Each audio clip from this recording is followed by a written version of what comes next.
How to enable do not disturb on Discord. Now that's I'm going to show you guys in this quick video, so let's get it started right away.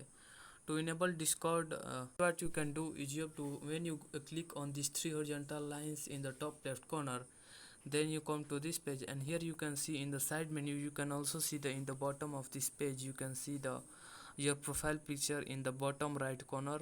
Or if you don't set the profile picture, you can see the Discord icon, so you have to click on this, and then you come to this page, and here you can see the set a status. So you have to click on the set a status. When you click on the set a status, then it is saying that do not disturb, idle, online and invisible. So you have to choose the do not disturb, and so that's basically it. So that's it, that how you can do this. So after choosing the do not disturb, you are enable the do not disturb. If you found this video helpful, please subscribe to my channel, like on this video, and comment below that it works. I appreciate